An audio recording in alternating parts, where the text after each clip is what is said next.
Oi, estudante, tudo bem? Na aula de hoje nós vamos falar sobre um conteúdo muito importante na biologia, que é o conteúdo sobre métodos contraceptivos.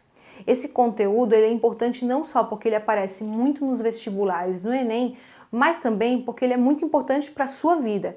Ele vai te dar ferramentas para você cuidar do seu corpo, evitando gravidezes indesejadas e também as famosas ISTs, ou infecções sexualmente transmissíveis. Nessa aula, a gente vai falar especificamente sobre um grupo de métodos contraceptivos chamado métodos contraceptivos comportamentais. Esses métodos contraceptivos são bastante antigos, eles remontam desde o Antigo Egito, a gente tem registros históricos, que mostram que as pessoas tentavam evitar a gravidez desde aquele período, tá? Porém, eles podem trazer várias falhas, por dois motivos especificamente. Primeiro, porque são comportamentais. Então, vocês sabem que o comportamento humano varia muito. Mesmo numa pessoa que seja extremamente rígida com suas condutas, elas podem dar uma deslizada, especialmente quando a gente está falando de relações sexuais que envolvem não somente questões biológicas, mas também afetivas, sociais. E segundo, pelo fato de que algumas delas observam os ciclos hormonais femininos, que podem ser alterados por vários fatores, entre eles doenças infecciosas, estresse e até mesmo o clima. Mas eu quero que a Mene dê um foco aqui bem no meu rosto para falar um papo reto contigo. É um alerta aqui que eu faço para ti. Atenção, métodos contraceptivos não têm segurança 100%. Nenhum método contraceptivo é 100% seguro, beleza? Essa fala é muito importante para você, para que você não saia repetindo por aí um discurso bastante horroroso, machista e preconceituoso de que fulana engravidou porque quis, tá bom? Mesmo uma pessoa que seja extremamente regrada e atenta aos métodos contraceptivos que ela utiliza, ela pode ter uma margem de erro e acabar engravidando sem vontade, sem intenção, tá bom?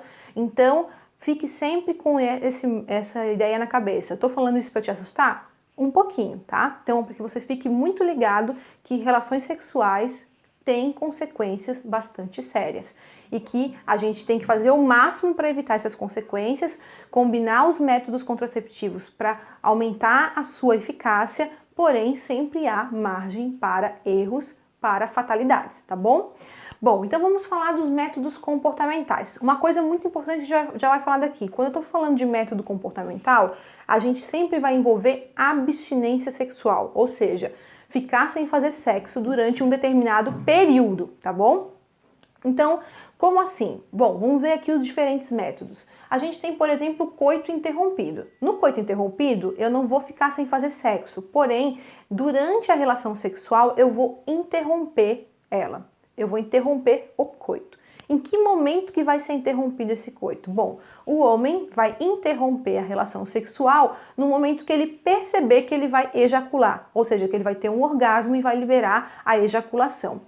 E daí vai fazer o quê? Vai tirar o pênis dentro da vagina e ejacular fora, impedindo que os espermatozoides cheguem até o óvulo. Só que atenção, o coito interrompido ele envolve uma série de questões, Por quê? Porque envolve esse homem ser bastante controlado em relação ao seu corpo, conhecer muito bem esse corpo durante a relação sexual para saber o momento que ele vai interromper essa relação e ter força de vontade para isso, afinal ele vai interromper a relação sexual no momento mais prazeroso dela.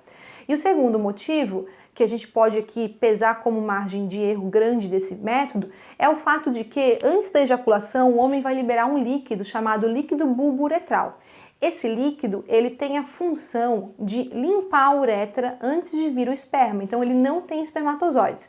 Porém, se o homem teve uma relação sexual há poucos minutos ou horas, pode ter ficado dentro da uretra alguns espermatozoides que serão empurrados para fora do pênis, para dentro da vagina, pelo líquido bulbo-uretral. É óbvio que a quantidade, a contagem de espermatozoides é muito baixa e que as chances também são baixas. Porém, a gente não pode desconsiderar essas chances. Então, esses são os motivos pelo qual o coito interrompido pode ser um método bastante falho. Outro método comportamental é a temperatura basal. Temperatura basal é o seguinte, a mulher vai medir essa temperatura durante alguns meses, sempre no mesmo horário, e tentando simular as mesmas condições ambientais de temperatura e conforto para ela, tá? Por quê? Porque ela vai perceber que durante o período fértil ela vai ter uma alteração de temperatura. O corpo feminino aumenta de 0,3 a 0,5 graus Celsius da sua temperatura normal durante o período fértil. O que ela vai fazer então? Ela vai anotar isso e quando ela perceber que tem um aumento de temperatura, ela vai evitar ter relações sexuais nesse período, porque é o período que ela está fértil. Só que tem um detalhe, você já deve estar imaginando. A nossa temperatura altera por vários fatores, exercícios físicos, infecções, né? Enfim, por uma série de fatores.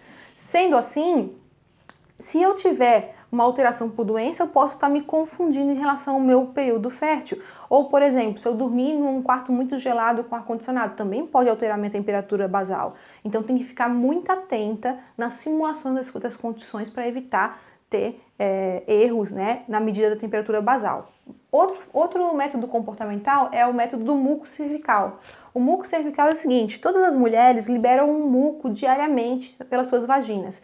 Esse muco ele serve para fazer a hidratação da mucosa vaginal e proteger ela contra micro-organismos. Então fica até na calcinha um pouquinho manchadinho esse muco, né, que a gente libera. E ele não é sinal de doença nem nada, só se ele tiver com mau cheiro ou coloração alterada, a gente deve procurar um médico. Mas se ele tiver clarinho, né, em quantidade pequena, não tem problema nenhum, inclusive é saudável. O que acontece? Durante o período fértil, esse muco fica mais espesso. Então, se a mulher tocar nele, pegar um pouquinho e botar entre os dedos e fizer assim, ele vai formar um fiozinho durante o período fértil. Então, o que a mulher vai fazer? Vai evitar ter relações sexuais durante o período em que o seu muco estiver mais espesso, porque isso sinaliza que ela está no período fértil.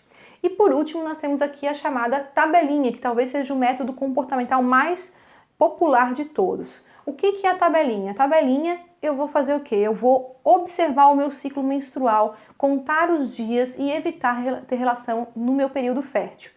Como que eu sei qual é o meu período fértil? Bom, normalmente as mulheres têm um ciclo menstrual de 28 dias, é o mais comum. E esse ciclo menstrual ele começa no primeiro dia de sangramento, no primeiro dia de menstruação. E o período fértil ele vai acontecer aproximadamente 14 dias após esse dia de sangramento. Então o que a mulher vai fazer? Ela vai contar e descobrir quando que vai ser o seu período fértil. Eu fiz aqui um exemplo.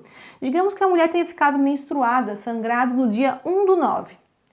Ela vai contar então 14 dias a partir desse dia, quando vai ser o seu período, o seu dia de ovulação. Então no dia 14/9, nesse caso aqui, seria o dia provável da ovulação dessa mulher.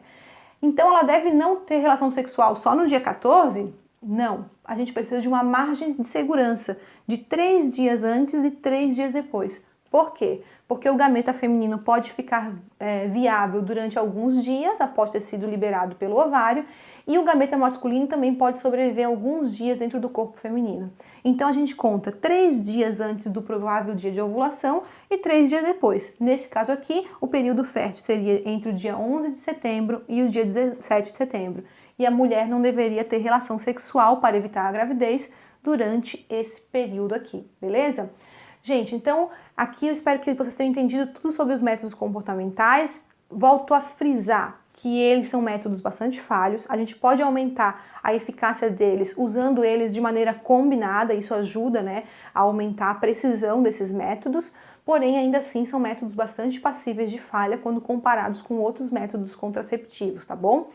E se você tiver alguma dúvida ainda sobre esse conteúdo, vá lá no nosso site, Curso Enem Gratuito, que tem uma aula escrita por mim lá, para você poder aprofundar o assunto dos métodos contraceptivos, beleza? Era isso, um grande beijo em você, tchau, tchau!